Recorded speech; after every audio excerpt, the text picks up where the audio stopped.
Hello everyone, मैं सचिन गुप्ता स्वागत करता हूं आप सभी का इस चैनल TDR मतलब द डेटा रिसर्च पे। तो इस वीडियो में हम लोग बात करने वाले हैं 9 की फैक्टर्स के बारे में जो नेक्स्ट वीक आपको जरूर ध्यान रखना चाहिए उसके बारे में। पार्ट 1 का वीडियो आ चुका है। 1 से 4 तक फैक्टर जो है उनके बारे में बात हो चुका है।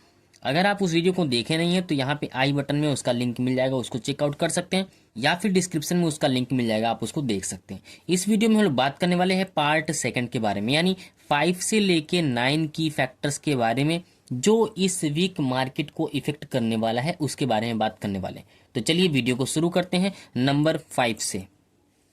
और 5वें नंबर पे है कॉरपोरेट अर्निंग। कॉरपोरेट अर्निंग में सबसे पहले नंबर पे आता है आईटी सेक्टर का जो क्वार्टर का रिजल्ट है वो स्टार्ट होने जा रहा है इस वीक। और इसकी शुरुआत कौन करेगा? तो इसकी शुरुआत करेगा 10 अप्रैल से सबसे बड़ा मार्केट कैप रखने वाला टीसीएस। टीसीएस आईटी कंपनी इससे शुरुआत करने वाला है, मतलब उनकी क्वार्टर की कितनी अर्निंग हुई है उसके बारे में इस वीक में पता चलने वाला है। कौन सा वीक? तो कौन सा सेक्टर होगा? तो आईटी सेक्टर होगा, जिसके बारे में इस वीक पता चलने वाला है कि मार्केट में उन्होंने पिछले क्वार्टर में अपनी कमाई की है या नहीं की है उसके बारे में। आप सबको पता है कि ये टैरिफ लगने की वजह से आईटी सेक्टर में बहुत ज़्यादा गिरावट देखने को मिला है, क्योंकि आईटी सेक्टर से निकलने वाली प्रोडक्ट जो होते हैं अमेरिका में जाते हैं और अमेरिका बहुत ज़्यादा तरीके से इसका कंज्यूम करता है, जिसकी वजह से आईटी सेक्टर का ये क्वार्टर का रिजल्ट बहुत ही इफेक्ट डालने वाला है इंडियन शेयर मार्केट को।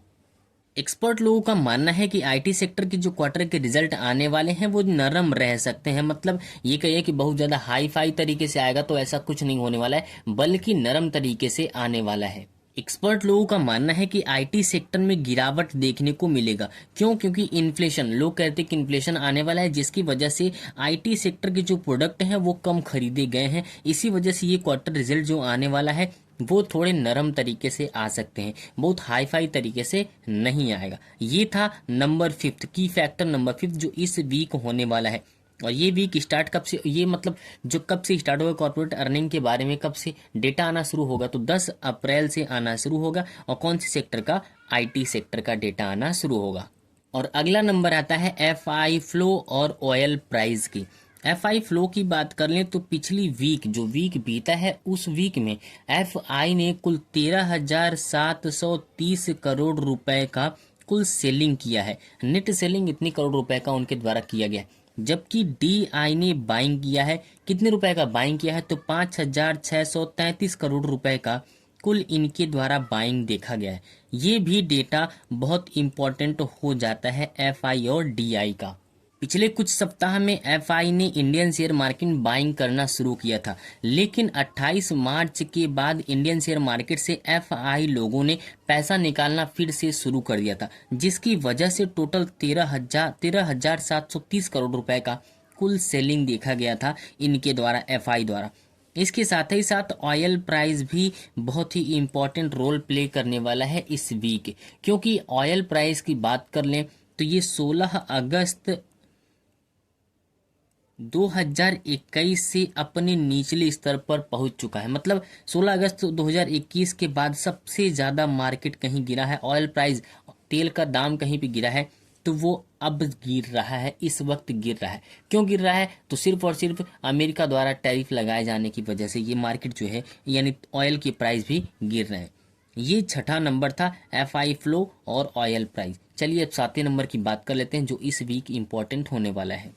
और अगला नंबर आता है आईपीओ का। आईपीओ की बात कर लें तो इस वीक टोटल 2 आईपीओ आने वाला है, जिसमें पहले नंबर पे आएगा रेटागियो इंडस्ट्रीज का। ये लिस्टेड होने वाला है 7 अप्रैल को। जबकि दूसरा जो है वो है इन्फोनेटिव सॉल्यूशन, ये लिस्टेड होगा 8 तारीख को। मतलब 2 आईपीओ इस वीक इंडियन शेयर मार्केट में आने वाले हैं, जिसमें पहला है रेटागियो इंडस्ट्रीज जो 7 अप्रैल को लिस्टेड होने वाला है, और दूसरा है इन्फोनेटिव सॉल्यूशन जो 8 अप्रैल को लिस्टेड होने वाला है। और अब बात करते हैं 8वें पॉइंट की, जो बहुत ही इंपॉर्टेंट डेटा हो जाता है। ये कौन सी डेटा है? तो ग्लोबल इकोनॉमिक डेटा के बारे में बात करने वाले हैं। इसमें सबसे पहला नंबर पर आता है यूएस का डेटा। यूएस का डेटा क्या कह रहा है? तो पहला है कंज्यूमर क्रेडिट चेंजेस, मतलब लोगों ने कितना उधार लिया है या चुकाया है उसके बारे में ट्यूसडे को इसका डेटा आने वाला है। और इसके साथ ही साथ व्यापारियों का कितना भरोसा है इस यानी यूएस पर, इसके बारे में भी डेटा आने वाला है ट्यूसडे को। और वेडनेसडे की बात कर लें तो यहाँ पर भी बहुत ढेर सारे डेटा आने वाले हैं। जैसे कौन कौन सी डेटा आएगा, तो ब्याज दरों पर क्या सोचा गया है उसके बारे में आने वाला है डेटा। तेल का स्टॉक बढ़ा है या घटा है उसके बारे में डेटा आएगा। घर खरीदने के लिए लोन की अर्जियां कितनी आई हैं उसके बारे में भी डेटा आने वाला है। और इसके साथ ही साथ थोक व्यापारी के पास कुल कितना स्टॉक है उसके बारे में भी डेटा आने वाला है वेडनेसडे को। जबकि थर्सडे को भी कुछ डेटा आने वाला है। वो कौन सी डेटा आने वाला है, मतलब महंगाई कितनी बढ़ी है उसके बारे में डेटा आएगा। बेरोजगारी भत्ते के लिए कुल कितना आवेदन हुआ है उसके बारे में भी डेटा आने वाला है यूएस में।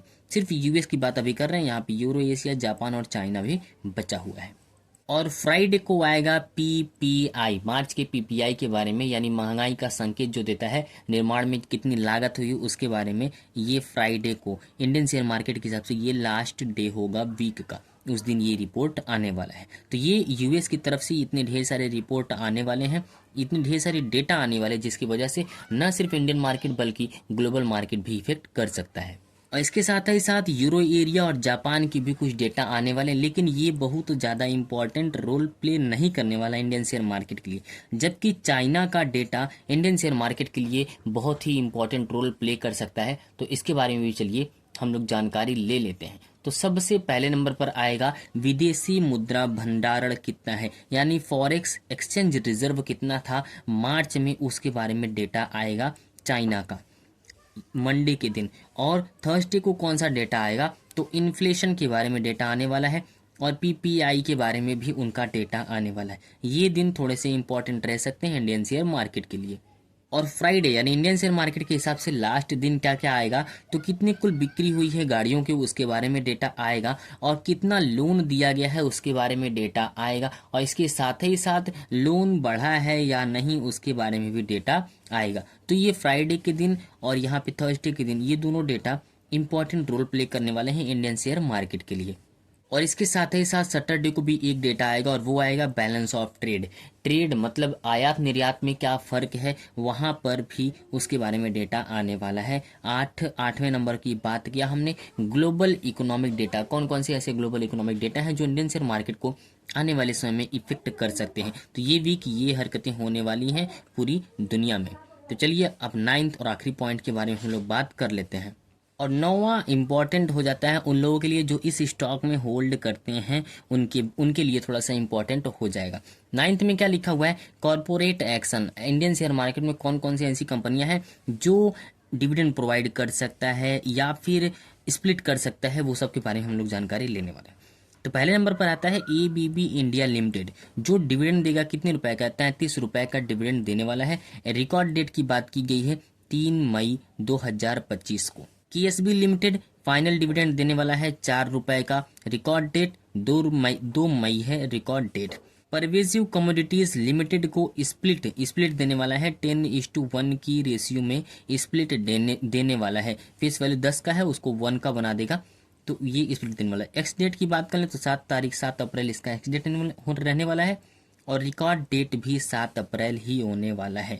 सीमेंस लिमिटेड स्पिन ऑफ करने वाला है 7 अप्रैल को ही, एक्स डेट भी है और 7 अप्रैल को ही इसका रिकॉर्ड डेट होने वाला है। सरस्वती सारी भी इंटरिम डिविडेंड प्रोवाइड करने वाला है 1 रुपए का डिविडेंड, लगभग 1.5 रुपए का डिविडेंड प्रोवाइड करने वाला है। 9 तारीख एक्स डेट है और 10 तारीख इसका रिकॉर्ड डेट होने वाला है। अहिंसा हाउसिंग लिमिटेड इंतरिम डिविडेंड प्रोवाइड करने वाला है 1 रुपए का। 11 अप्रैल इसका एक्स डेट होने वाला है, जबकि 11 अप्रैल ही इसका रिकॉर्ड डेट होने वाला है। कृषि लिमिटेड क्या करने वाला है, तो फाइनल डिविडेंड प्रोवाइड करेगा कितने रुपए का, 26 रुपए का फाइनल डिविडेंड प्रोवाइड करेगा। 11 अप्रैल इसका एक्स डेट है, जबकि रिकॉर्ड डेट भी इसका 14 अप्रैल है। NB trade and finance limited last है, स्टॉक स्प्लिट करेगा 10 की फेस वैल्यू से 1 की फेस वैल्यू पर स्प्लिट करने वाला है। एक्स डेट की बात करें तो 11 अप्रैल इसका एक्स डेट होने वाला है, जबकि रिकॉर्ड डेट इसका 11 अप्रैल ही रहने वाला है। ये आने वाले वीक में क्या क्या होने वाला है इंडियन शेयर मार्केट में, उसके बारे में पूरी डेटा थी। पार्ट 1 आप लोगों ने देख लिया होगा और ये पार्ट 2 था। पार्ट 1 नहीं देखें तो इसका आई बटन में और यहाँ पे लिंक डिस्क्रिप्शन में मिल जाएगा। लेकिन वीडियो के एंड में आपको डिस्क्लेमर दे देना चाहते हैं कि ये वीडियो सिर्फ और सिर्फ एजुकेशनल पर्पस के लिए था। अगर आप किसी भी स्टॉक को बाई, सेल या होल्ड करना चाहते हैं तो खुद का रिसर्च और खुद का एनालिसिस जरूर करिए, उसके बाद ही किसी स्टॉक को बाई, सेल या होल्ड करिए। तो चलिए मिलते हैं अगले वीडियो में, तब तक आप लोग बिल्कुल स्वस्थ रहिए, मस्त रहिए, अपना अपने परिवार का और इस देश का भी ख्याल रखिए।